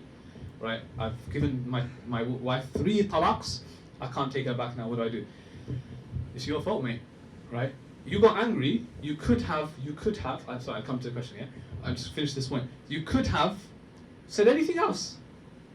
You got angry, right? People, when they get angry, they deal with anger in different ways. You could have stormed out of the room. You could have even stormed out of the house and driven off somewhere for a bit and come back home later. Cooled off, right? You could have even, not that I'm encouraging it, you could have said something bad to them. Anything. You could have, not that, you don't do this, right? But even if you said a swear word to them, a swear word, you swore at them. I'm not saying don't do it. So even if you said that, that's not going to end up with, the fact that you said talaq, divorce, has ended your marriage. If you had even said something bad to them, you cursed them, you just got frustrated, you took a plate and you smashed it in the kitchen. Not on them, obviously, but, you just smashed the plate. That's, it's bad, that's not a good way of, dealing with your anger, but it's okay, it's not gonna, why did you have to say talaq for? You could have said anything in the world, why talaq? That's your problem. It's your problem, you didn't deal with that. Because before you got married, you had anger issues. Right? Before you got married, you didn't educate yourself about the laws of nikah and talaq. Right? You didn't. So now it's too late. This is why these things are so important, guys. The fact that you're sitting here, we're learning about love, marriage, how to approach things, right? And obviously, this is just a small 1 hour thing, right? Segment. Beyond that, there's so much to learn about fiqh of marriage and divorce. You need to know this stuff before you get married. Educate yourself, right? Do your background research. Do all of these things, right? Instead of just going into it shallow, diddy-daddy, right? Just going into it like that. It makes sense, right? Anyway, I'm going off on a tangent. I haven't even got to the last point that I need to make. And how are we doing for time? Are we well over time? Are we well over time? Or what? Just give me a time limit now. Just give me it. Don't, because I'm going to keep going on. Keep going. No, you have to give me a time limit. 15 minutes, 20 minutes? 8 o'clock, fine, cool. 8 o'clock will inshallah end, okay? Because obviously I do want to answer some questions. There was a question here at the back. Sister, did you have a question about, did you have a question that you wanted to ask? Yeah. Isn't it between every course there's a waiting period? So good. Yeah. Good question. Okay, so this is a very technical question. The question basically is, aren't you supposed to separate the divorces? So you give one divorce, right, because Allah says, that there's a waiting, that then initiates the iddah period, okay, then you have to wait for the next cycle, you give the next divorce. That is what we call the sunnah method of giving talaq. The preferred method of, if you have to give talaq, then you give it in that manner. The method that I've just mentioned is called talaq bid'i, or talaq, basically, which is haram, which is bid'ah. It's a haram method of giving talaq. You're not allowed to do it, but if you did it, the talaq is still valid, it still goes through, it still takes effect. But you're going to be sinful for doing it, because you're not allowed to end a marriage there and then. The method is you give one talaq, and then you still have to live with each other. And then the next cycle, which is usually a month or so later, you give the next talaq. The reason why it's called a waiting period, there's many benefits, wisdoms behind it. One of the main benefits is reconciliation. Allah doesn't want you to just end the marriage and move on like it's any other relationship. He wants you to give one talaq, wait. Why wait? Because you might regret it, you might take the woman back.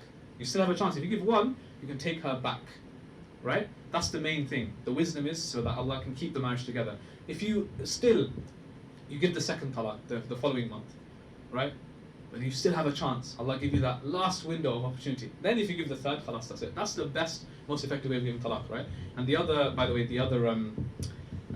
wisdom behind this is, for example, determining pregnancy. So, because, what if you give talaq to your wife, right? And then a month later or 2 months later, you find out that she's pregnant, right? Now that changes everything. You can't now separate from her until she's given birth to the child. You have to be together, and you have to be throughout. You can't just end it and be like, you go and give birth to a child yourself. It doesn't work like that. So it's actually protecting the woman more, right? So anyway, so I hope that answers the question. So that's the ideal way, but it's not actually permissible, right? So anyway, with that, we're not going into the fiqh of divorce now, because that's a whole separate thing, right? But I'm going to end with the last thing, which is I forgot the point that I was on, because I started talking about dating, I started talking about divorce. Right, I can't even remember the main point that I'm on, right? But anyway, don't date. I think that was the main thing that we said, okay? And I think we were talking about how do you go about it. So there's different ways of going about it. Ultimately, look, what it comes down to is there's a formal process involved. You like someone, like I said, stage 1, think about yourself. Stage 2, okay, you like them, do some background research. Just like with anything, right? There's some, a company wants to recruit someone. They don't just recruit someone. Like, okay, khalas, you're great, you look good, your CV looks great, bismillah, start, right? In most cases, they do some background checks. They get references. This is what the point of reference, even references nowadays, it doesn't really mean much, but there's references, there's background checks that involve, they will look nowadays because of social media and stuff, they will check your social media profiles, there's a screening process involved, right? They do all of that, and then they'll decide, is this person, references are for what? Is to see what previous employers or previous people who had relationship with tutors, etc., they say about you. Are you lazy? Are you ambitious? Right? Similar with marriage, guys. Right? Similar with marriage. You need to keep this in mind that before you jump with the gun and you just want to marry someone, do some background checks. Now, how do you do that without knowing them, without dating them, without going out with them, without speaking to them fully? Right? Now's not the time to speak. Now's the time to just be silent and hear what other people have to say. Now's not the time to speak to the girl. That process will come later when you're officially, formally you both decided you're going to go ahead with it. Right now, what do you do? Find out stuff. So you might be like, how do you find out about each other? It's difficult, right? Most cases nowadays you don't have an excuse, I'll be honest with you. Nowadays there's so many ways to go about it. Start with family, network, mutuals. Okay, so for example, if it's university or if it's workplace, right? There's ways of doing it. Like, you don't have to approach them directly. You can get someone else that they know. They hang around with someone. Approach them, or see what you can find out about them. Mutual friends, ask about. Approach family if there's a family member, if there's a friend, if there's a tutor, if there's a teacher, if there's an employer. Ask, like, what is this person like? Do you know about their character and so on? Okay, that's one. I'm not saying that's going to do the job. That's just one layer of it. There's many other layers as well.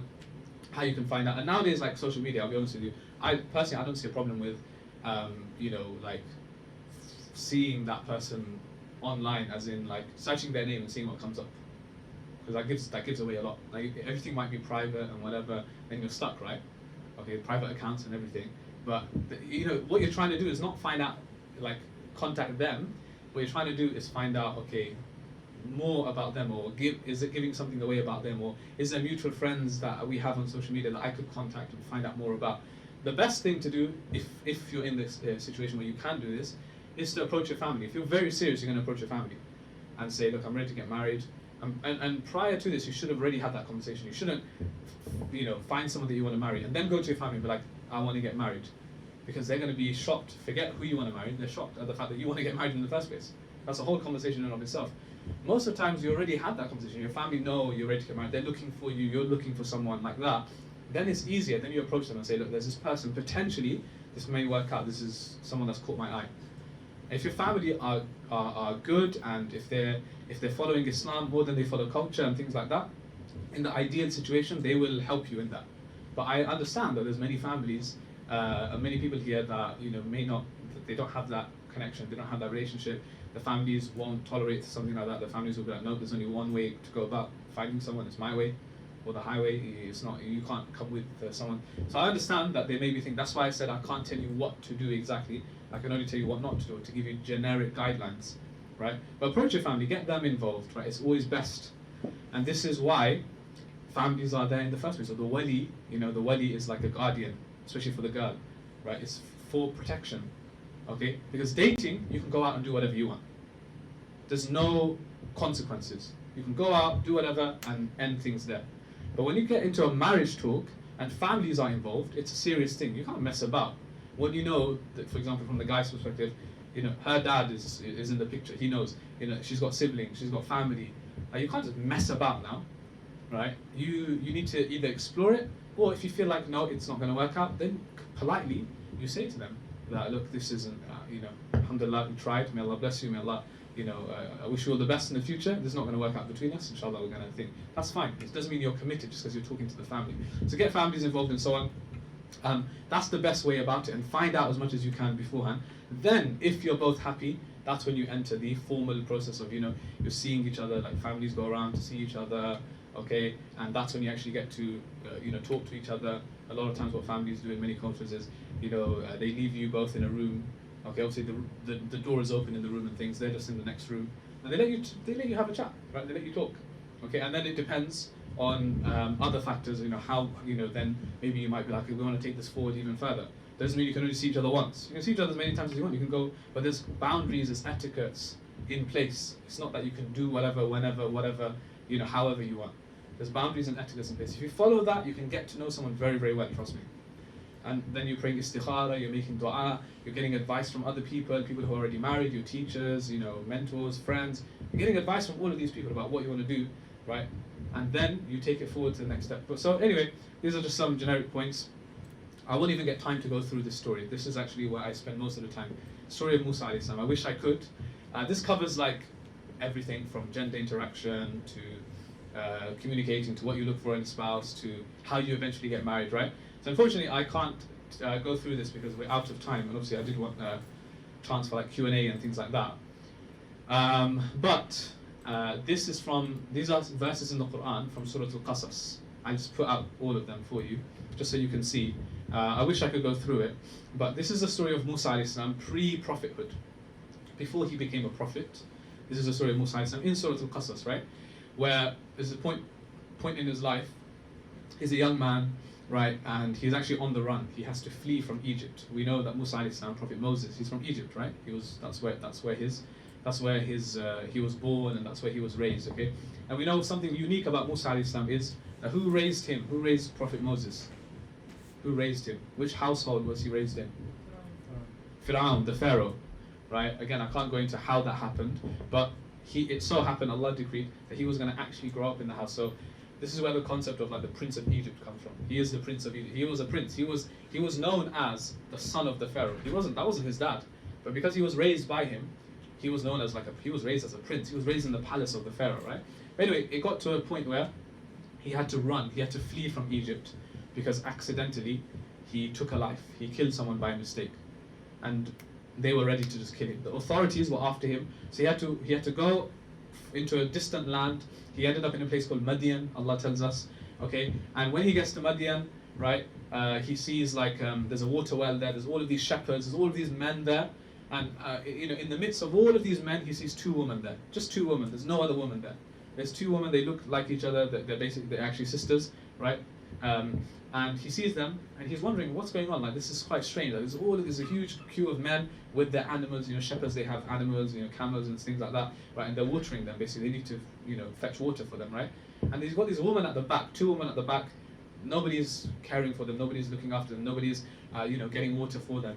It's not easy in that climate. So Musa alayhi salam, he goes to these two women. He actually interacts with them. He asks them, "Ma khatbukuma?" He says, "What's the deal here? Like, why are you here for?" So they explained. They said, "Look, قالت لا نسقي حتى يصدر الرعاء وأبونا شيخ كبير." They said, "Look, we are here because we need to water our own animals. وأبونا شيخ كبير, and our father is a very old man. Our father is a very old man, and we're the only ones in the household. We don't have brothers or anyone. We don't have a man to take care of this. We have to do it ourselves. So our father sent us. Every day we come here. We have to do the job for him. We have to water the cattle and so on. Okay, and obviously these men make it very difficult for us. These men, you know, they're not, you know, basically they're not very, they don't take care of us, right? They make us wait, right? And it's actually because the men themselves at that time, they were actually they were doing that for the wrong reasons. They wanted to keep the woman there so that they could look at them and so on, right? So Musa Islam, obviously, he being someone who innate, you know, he's going to become a prophet. Obviously, he has many good qualities. He's someone that can't tolerate this. He says, I'm going to help you out there. Since these men aren't doing anything, I'm going to help you out. So Musa Islam, he goes, and he basically tells the men to move out of the way. He says, can't you see there's two women here, right? Let me get water for them. You guys can wait. Musa Islam himself goes, he lifts the lid of the well, which by the way, normally it takes 10 men to lift the lid. Musa Islam lifts it himself, because the scholars, they say Musa Islam had the strength of 40 men. He's a very strong man, Musa Islam. You don't mess with Musa Islam, okay? Musa Islam, that's why I said, he accidentally killed a man. Do you know how he killed him? By slapping him. Right? Huh? By slapping him. Literally, yeah. There were two men fighting. They were fighting each other. Musa Islam not part of it. And he went to break up the fight. So he said to the guy, move out of the way, like this. Pushed him and the guy died. That's how strong he was. He went flying and he died. And Musa Islam did it by mistake. He didn't obviously mean to kill the man. He did it by mistake, so he had to flee Egypt, right? That's how strong he was. You don't mess with Musa Islam, okay? So he goes out of the way, he lifts the well of the lid himself, he fetches the water and he says, you go home. He doesn't ask for anything. He doesn't ask for any payment, nothing in return. And the women were shocked. They were like, whoa, where did this man come from? We come here every day. We've been coming here for years. These men mistreat us. Now this man comes from nowhere. We've never seen him before. He's not from this area. This is an amazing man. So they go back home and they tell the father the whole story. Then the father basically says, go back and call him. I want to have a chat with him, right? So, you know, this is what Allah's talking about in this verse, where he watered the flocks for them and then he withdrew into the shade because he had nowhere to go. Remember, he's fled from home. He has no home, no shelter, no food, no nothing, right? And he makes this dua. And you should all remember this dua. Rabbi inni lima anzalta ilayya min khayrin faqir. Right, this is Surah Al-Qasas verses 24 to 27. This is verse 24, right, where you can find this dua, right? It's an amazing dua. He says, oh Allah, I am in dire need of any good thing that you can send down to me. Anything good right now, I will happily accept it. So what happens? Allah tells us, one of the two women came back. So they went home, they told their father everything, and one of them, one of the two sisters came back and approached him, Musa Islam. Right? And the reason why I said gender interaction, this is a big thing, because Allah is telling us in the Quran a story where a prophet, a man, was speaking to a woman. Sometimes you think you're never allowed to speak to a woman ever in life. You're never allowed. You guys know, everybody knows that men and women, they live together in society. There's going to be many times in the day where you have to interact with the opposite gender. Again, there's boundaries, there's etiquettes in place, as Muslims we know, but you have to do it. The Prophet never said you're never allowed to interact as a man and woman. You have to. You go to a marketplace, you go to the shopping center, you know, the waiter, waitress, the bus driver, okay, your university lecturer, your colleague, whoever, right, at work, whatever. There's men and women there. You've got to deal with it the right way. So Allah is telling us in the Quran, the Prophet Musa, he's speaking to a woman. The woman even comes back and speaks to him. And the way she walks, جاءت إحداهما تمشي على استحياء. She walks shyly, she walks in a modest manner. And she says to him, my father's calling you. My father's calling you, he wants to reward you for what you did for us previously. So he goes with this woman, right? He follows her back to the home. Musa Islam, he meets the father. The father, he hears the whole story, how Musa Islam had to flee Egypt and all of that. And the father says, don't worry Musa, we've got your back, right? We'll take care of you, right? You don't need to worry, you can stay here for a bit. And then the same woman who helped him out, she says to her father in this verse, Ya abati istajir. Oh father, I think you should hire this man. Why should you hire him for? Because number one, we're going every single day doing this ourselves. We don't want to do this job. This guy, he seems good enough. Why he can just do it himself. Hire him, employ this man. Why? Because inna khayra man istajarta al-qawiyyu al-amin. The woman describes Musa Islam with two qualities. He is a strong man, qawi, and he is amin, he is a trustworthy man. He is an honest man, trustworthy. So, father, I think that's the best person to hire. Now listen, the father here, Allah tells us, he's a wise man. He's a righteous man. He's an old man, but he's a very wise, righteous man. And a father who's that wise knows exactly what's going on here. And you gotta look at this, and you might think this is blasphemous, looking at the Quran this way. It's really not, because Allah is telling us himself. The father knows exactly what's happening here. his daughter has seen a man. She's never seen him before. She's seen him for the first time. She's clearly impressed by this man. The way she describes the man, she says he's a trustworthy man. Why? Because the way he dealt with the whole situation, he didn't even ask for payment, he didn't take advantage of us. He's a trustworthy man. I haven't met a man like him. And he is strong. She's describing his physical strength as well. The way I saw him get the water for us, he's a strong man. The father realizes, look, if this man is to live with us, if this man is going to live with us now, if this man is going to be with me, there's a problem, because you've got this man, and strange man, and then I've got 2 daughters at home. It doesn't work. The dynamics won't work. How can a man live with, you've got 2 daughters? So there's only one solution to that, guys. What's the solution? Get married. And then he becomes family. And that's exactly what the father realizes. My daughter is hinting to me that she likes this guy. That's exactly what's happening here. My daughter is hinting that she likes this guy. And I can see why. Yeah, he seems like a very good guy. Fine. So he says to Musa alayhi salam, the father says, Inni uridu an unkihaka ihda banatayya hatayn. I would like to marry you to one of my daughters.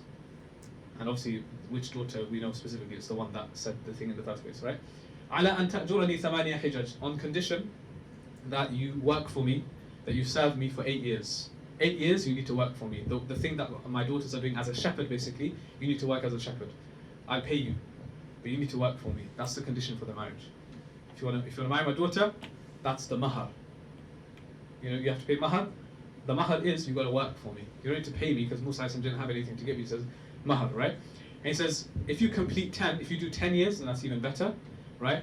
And he says, I don't intend to make anything difficult for you. Inshallah, you will find that I'm a fair man. And we know exactly what happened.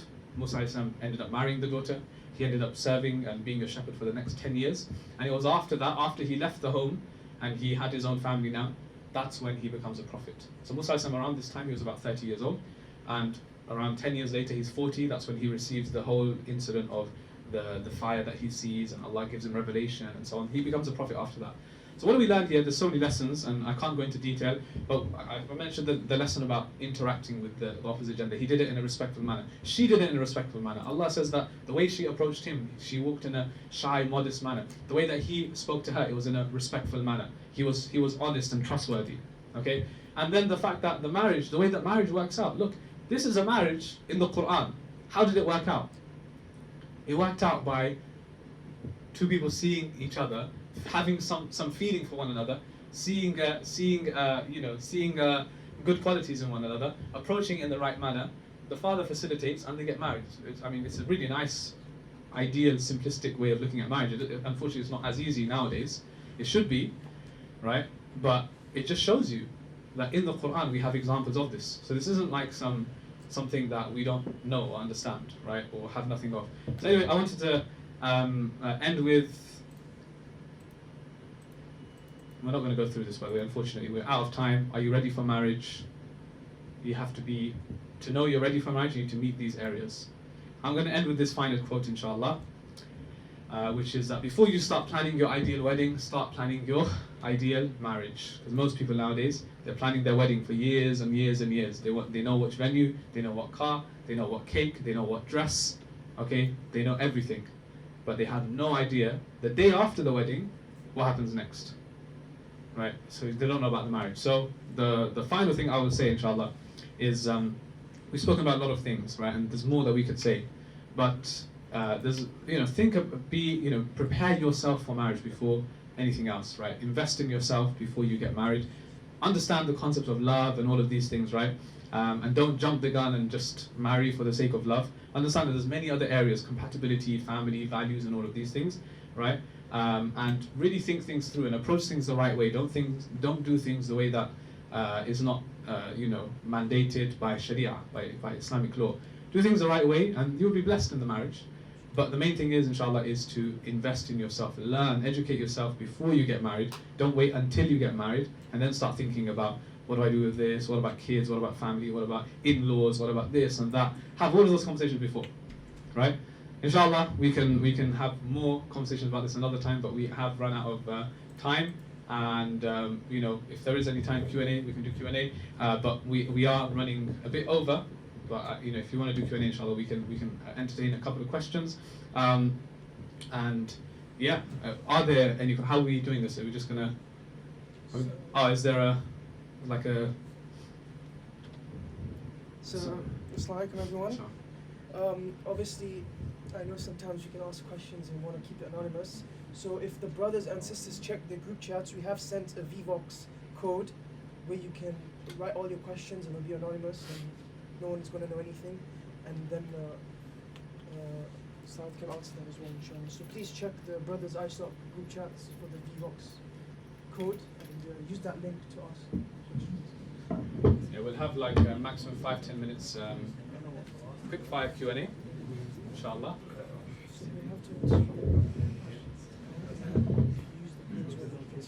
Okay. You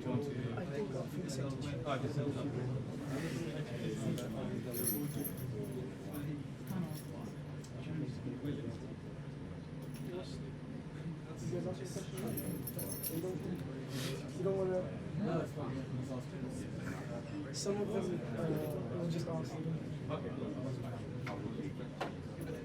Yeah, given that you've been saying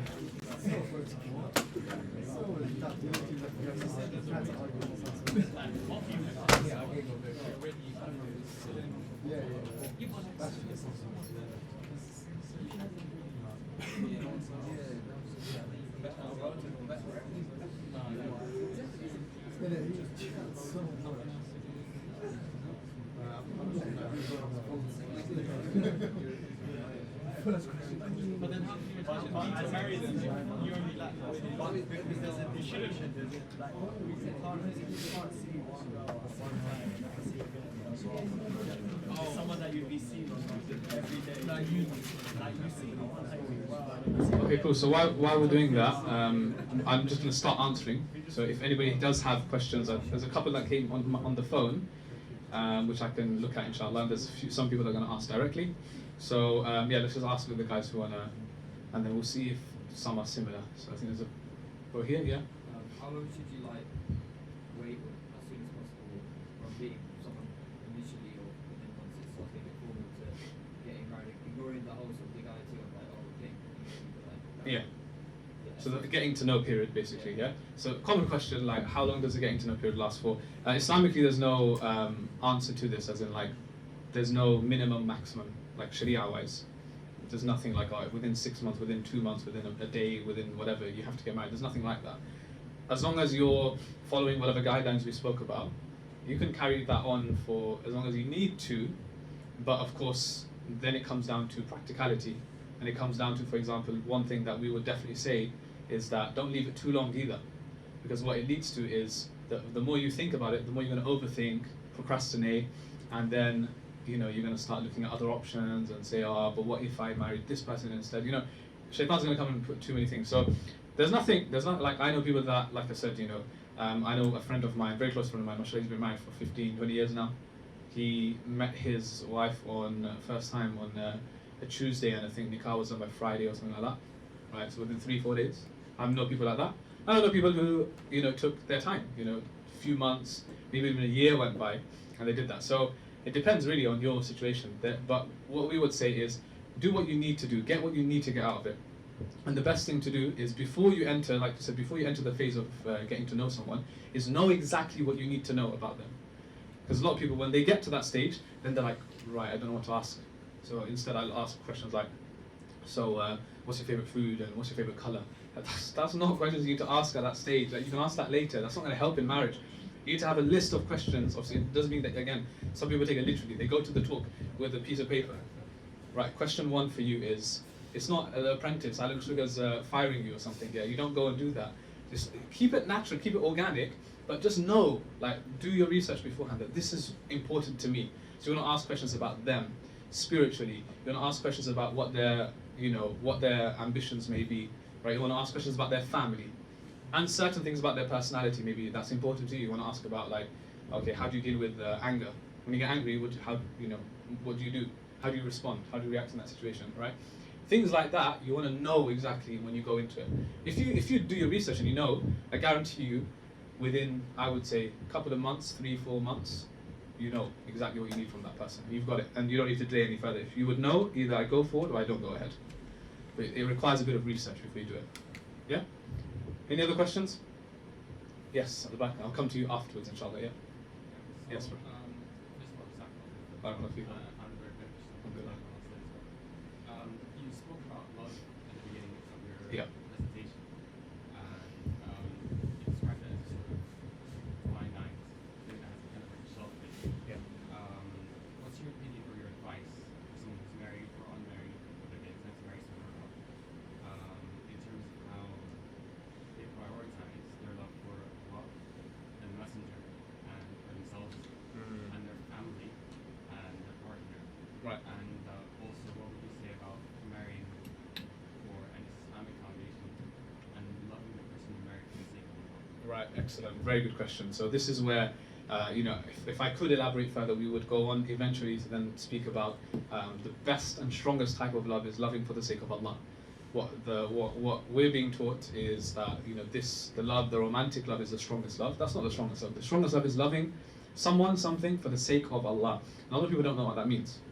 What that means is, look, Allah subhanahu wa ta'ala, and we have to understand it by this, because some people may ask a question, about marriage, like, is it a big deal? Okay, if I am getting married to someone, do I really, surely they can change, further down the line. Or a common question nowadays is, I'm Muslim, the person I want to marry is not a Muslim, can I marry them? And they're looking at it from the romantic love point of view, like, no, but I like them though, right? Surely it'll work out. But what we say is, loving for the sake of Allah means number one, you do things according to how Allah wants you to do it, right? If Allah is your priority, the person you love, you always speak about them, you're always thinking about them, you're always mentioning their name, right?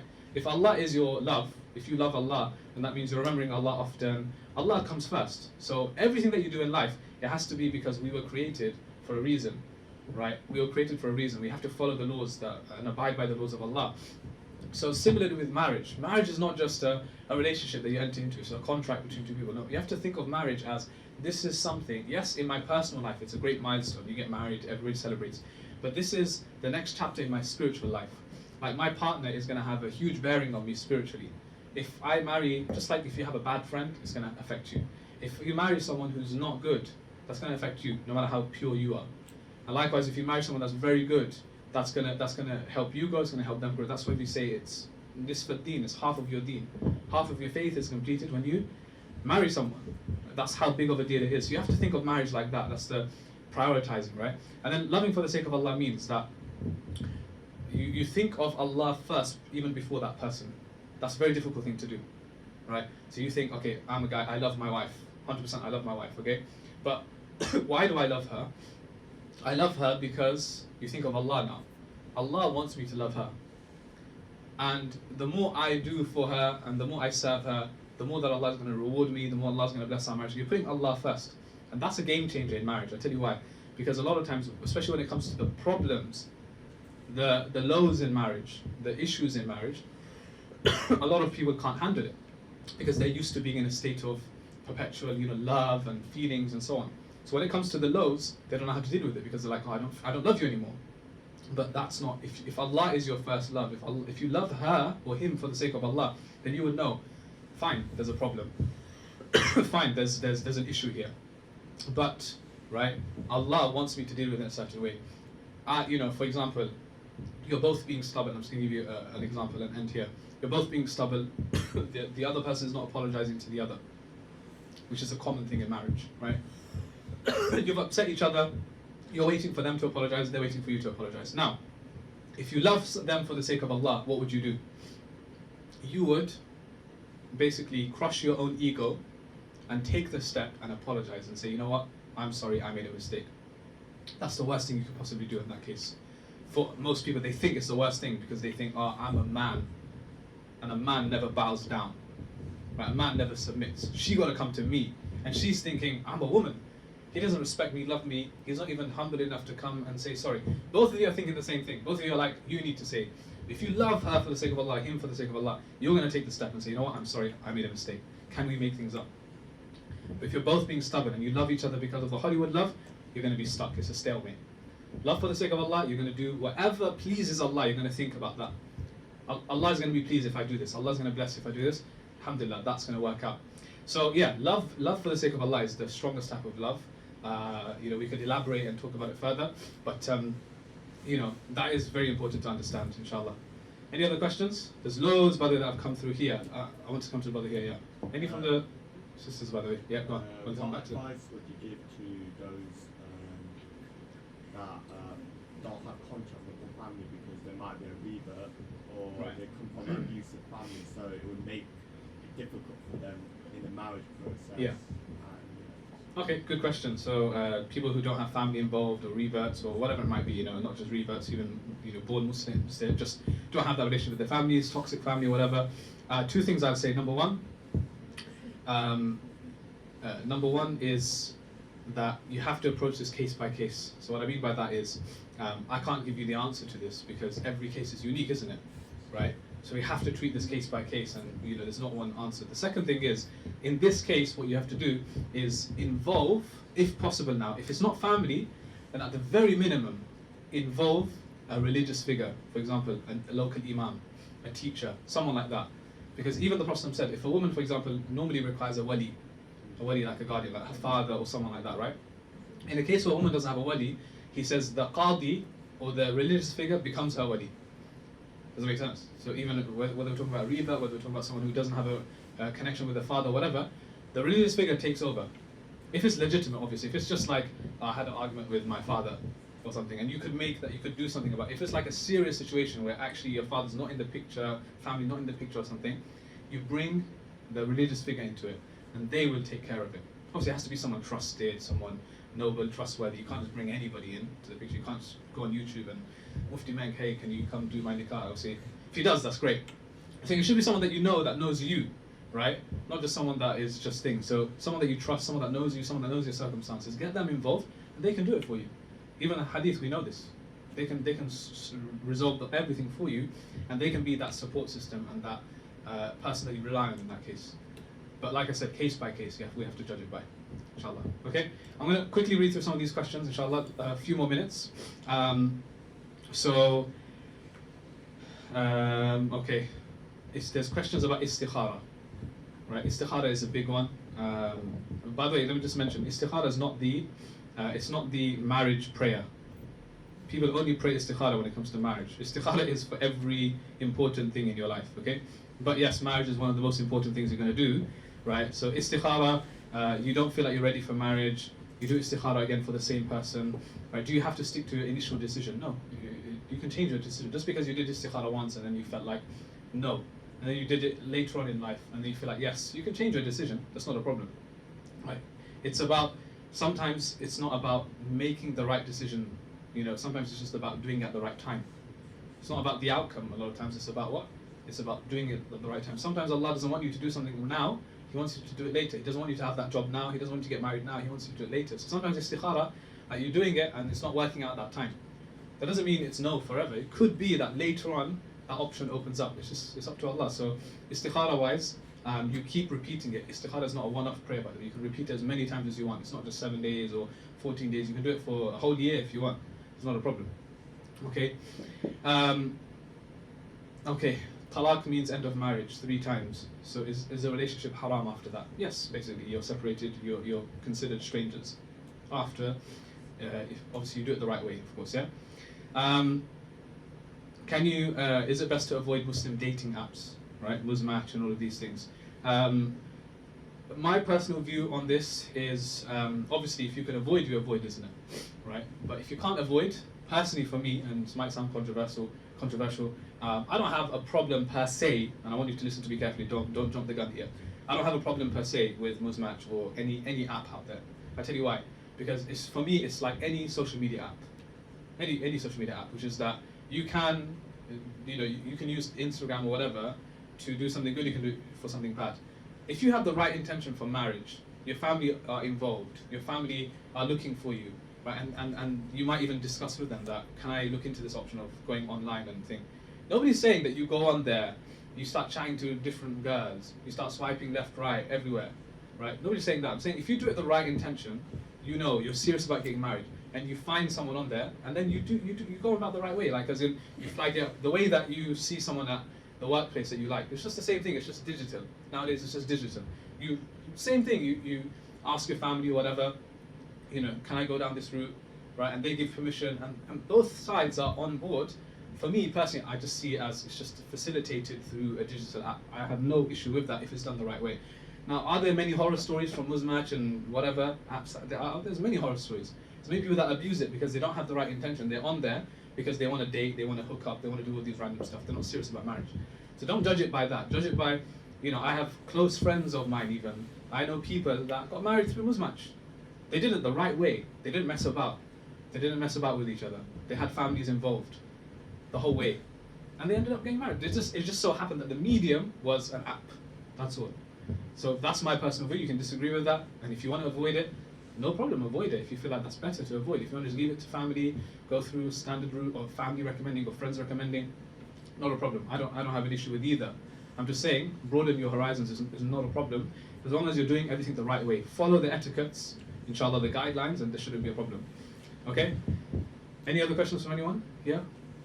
I mean, there's loads more here, and like I'm just scrolling. I can't go through them all, unfortunately. Right? I wish I could, but we've already gone over time. Yeah, at the back here, we'll just take some physical ones. Yeah, go for it. Bro.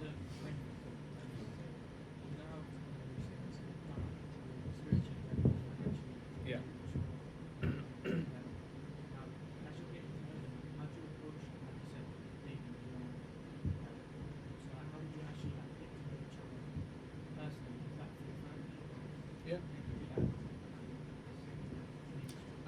So obviously, the best way is to do it through family. As in, when we say through family, it doesn't mean now that like the dad is sitting in the room with you the whole time. You know what I mean? Like I said, there's ways to go about it. The thing that's not allowed is full seclusion. You're not allowed to be secluded, alone, together. You can't just go out on a date together. You can't go out together, right, and do your own thing, right? Seclusion is not allowed, right? But you're allowed to still communicate through different means. Now, a question might arise: what about WhatsApping? What about calling them, and so on, right? You can do that. You can do that. Again, as long as families are aware. Now, does that mean that you have to do a group call every time you call her? You have to add the dad to the chat to the call. It's not literally what it means. And by the way, I just want to qualify this and say there are some scholars who hold a stricter view of this, and they do say, yeah, even you do need to do that because anything can happen. But my point is, if you're mature, if you're doing this serious way, and your families are aware there's a serious stage, and they're saying, look, I'll give you a few weeks or whatever to chat. They're aware, and you have a chat with them on the phone, you message, but you keep it formal. It's not like you're chatting all night long, you're going into different conversations, right? You know what you want to ask, you ask that, you keep it a formal conversation. It's like you call up customer service, you speak to a woman on the phone. Is that allowed?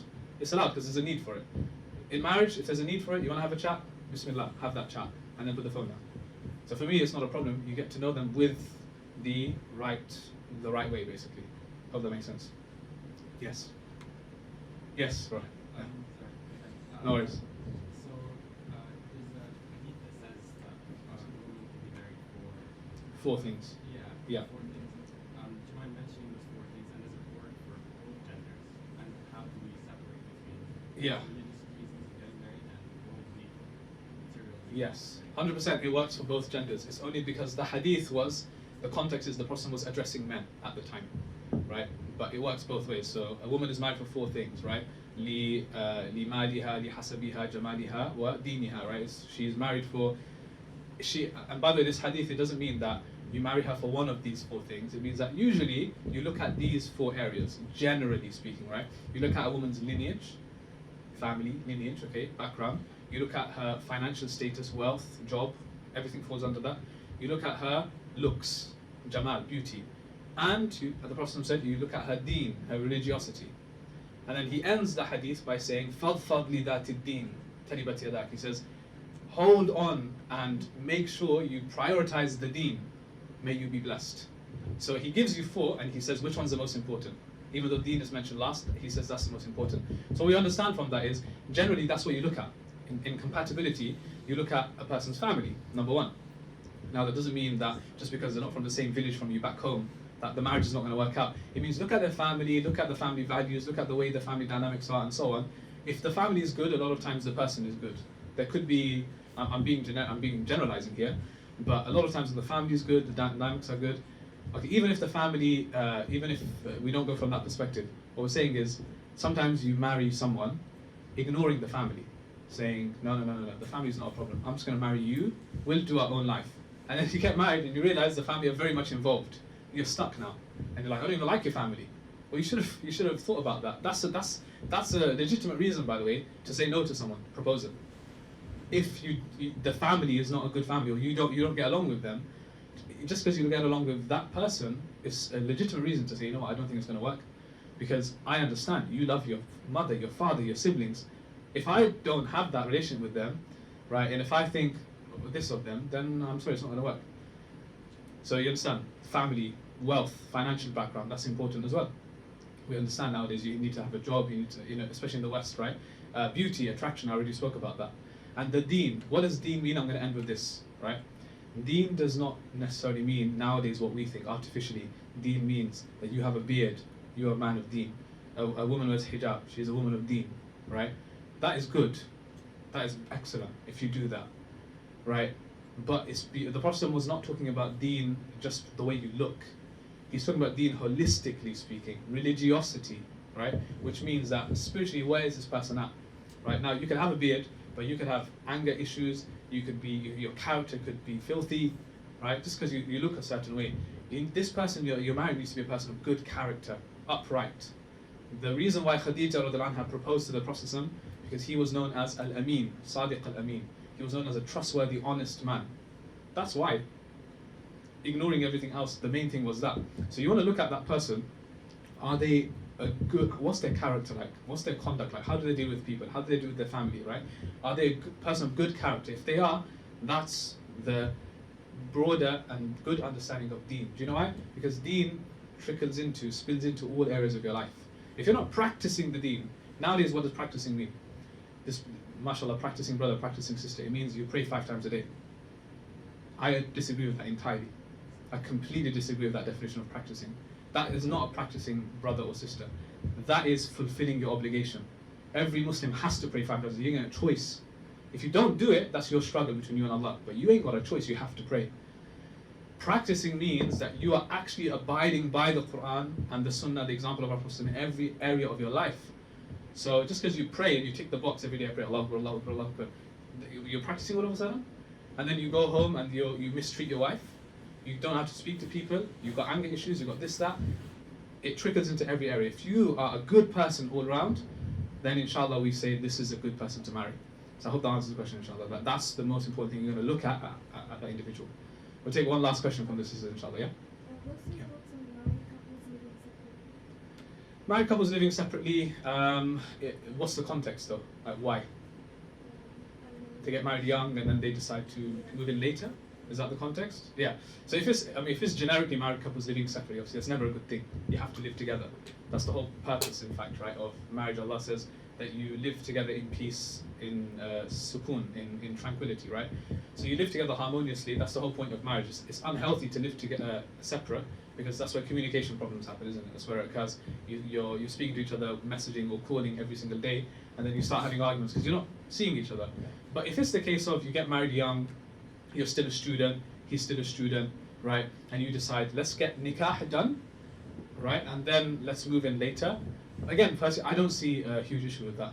I think if your mind is set and you know what you're doing, and then you just get nikah and then you move in later when you're able to, that's not a problem. On the face of it, but there have been issues that arise from it. Like I said, those two people that get married, naturally, one of the main reasons you get married is for companionship. If that companionship is lacking from your life because you're not living with them, then that's where problems start occurring. That very early on in the marriage, you start getting frustrated with each other, right? You're busy, they're busy, and so on, and you're trying to reach each other through phone and other mediums, and people have a lot of problems. So I'm just giving you the other perspective that it may backfire for some people because it depends. If you're both living in the same city, you can see each other regularly. That's different. But if you're like you're in London and the other person's in like Germany, right? It's going to be very difficult now. I'm not saying it won't work. I'm just saying it's going to be more difficult. You've got to factor this in, but it will work. Yeah, if you want to do that, if you want to go down that route, if you want to get nikah done, you want to make things halal, and you feel like you're ready to get married, then bismillah, no problem. Inshallah. Allahu a'lam. Allah knows best. I apologize. I wish I could carry on. I could carry on, but I think you don't want me to carry on because it's getting late anyway. And no, we have to end. We have to come to an ending point. One thing I'll end with, inshallah, is that the brothers and sisters, they've given me very kindly an opportunity to actually sell some of my books. I recently published a book on Surah Yusuf. It's a really nice book, A Beautiful Patience. 40 life lessons from Surah Yusuf. It's written for it's written with a very general audience in mind. Really nice, it's got quotes in there, it's got 40 lessons from Surah Yusuf. Things about anger, love, humility, patience, overcoming difficulty, and so on. Just published this end of last year. You do have a chance, inshallah, to get a copy now if you would like. I've got card machine and everything ready if you would like, inshallah.